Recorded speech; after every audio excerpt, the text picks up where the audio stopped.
El problema de los universales es un interrogante que surge desde antiguo, al tratar de mirar si existe una esencia o un planteamiento en común, y si existe, cuál es, varía o no varía, qué es la universalidad de las cosas. ¿Se puede considerar alguna cosa universal en cuanto a su existencia y su esencia? Este planteamiento ya se hace desde antiguo y serán precisamente los presocráticos los primeros en dar algunas respuestas acertadas o asertivas con respecto a dicha cuestión. El interrogante consiste en determinar si hay algo en común a todo lo que hay y que al mismo tiempo fuera origen, causa y fin de todo aquello que existe. Si hay algo en común a todo lo existente, tiene que ser al mismo tiempo universal. Parménides será quien más se aproxime al concepto de ser, pero también quien establezca el problema con todas sus aristas será Platón, pues establecerá y dirá que lo universal de las cosas como tal es la idea.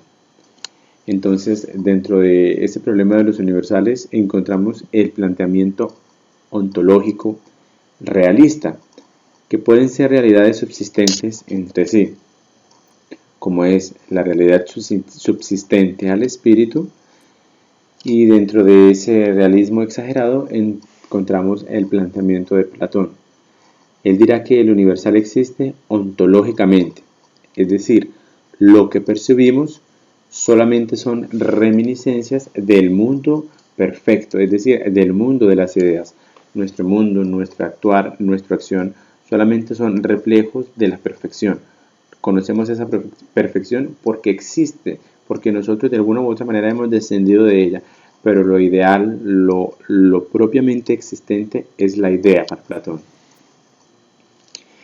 Contrario a esta posición tenemos el realismo moderado del señor Aristóteles, discípulo del señor Platón. Aristóteles dirá que las formas nativas, es decir, aquello que está en la cosa sensible, existe como tal, que no es una copia o una imitación, un modelo ejemplar de lo que son las ideas divinas, porque él va a considerar que nada está separado, es decir, que todo lo que existe tiene un componente que es materia y forma.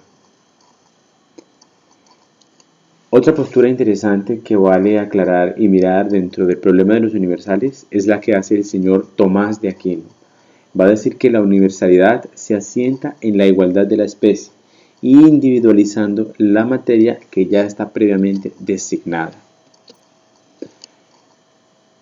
Así las cosas, los universales tienen dos modos de ser. El primero, en la realidad, en tanto que están en los cuerpos sensibles, y el segundo, en el pensamiento, en tanto que existen separados de los cuerpos. Dentro del lenguaje y la ontología, empieza a surgir entonces la idea de que el lenguaje es un intermediario importante entre el pensamiento y la realidad. Es decir, para conocer lo universal es necesario conocer el lenguaje, porque las características que tiene el lenguaje como tal también son universales. Los universales, por lo tanto, son maneras de aprender y de pensar los particulares. Es algo necesario para nuestra mente, pero no son objetos por derecho propio. Dentro de esta postura de los universales vamos a encontrarnos al señor Guillermo de Ockham con su nominalismo. Y Guillermo va a decir que la única realidad existente es lo concreto, lo singular, la cosa singular, es decir, no hay composición de materia y forma. El individuo es lo que es una cosa en mero número y no muchas. En el realismo exagerado vamos a tener también la figura importante del señor Agustín de Hipona, quien va a cristianizar las ideas del señor Platón, colocando a Dios a la base del pensamiento. Es decir, Dios es la idea perfecta, pues todo lo que existe ya se encuentra en la mente de Dios. Entonces, pues como una especie de contraposición, Ockham dirá que las únicas sustancias son las cosas individuales y sus propiedades. No existe para él una esencia universal, más bien es que esté compartida por todos los seres. Para este, la omnipotencia de Dios no puede ser demostrada, sino solo conocida o admitida por la fe.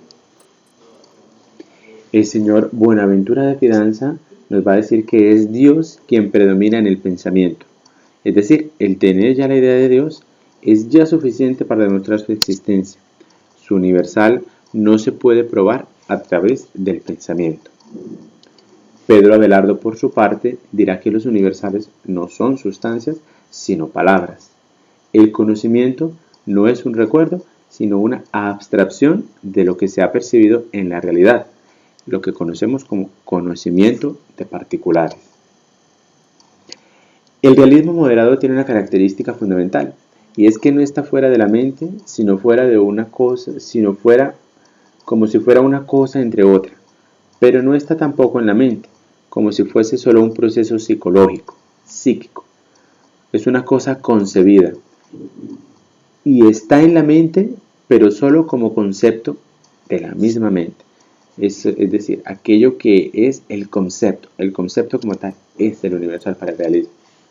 Tenemos entonces a Duns Scoto y va a decir que precisamente el universal es la esencia captada en los individuos por el entendimiento. El individuo, por su parte, se explica por la aceidad, es decir, el modo de la individualización, el acto último que concreta en lo singular la forma y la especie. Entonces, la parte del universal lingüístico de la transferencia por medio de la escritura, de la transferencia por medio de la lengua, Scoto dirá que es la naturaleza común, que es indiferente individualizando al Estado.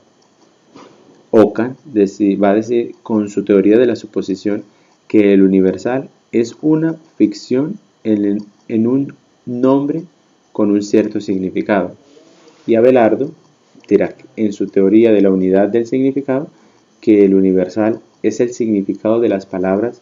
Este trabajo fue realizado por Aurelio Leonardo Avellaneda, estudiante de sexto semestre de filosofía del Seminario Mayor Nuestra Señora del Carmen, Restrepo, Meta.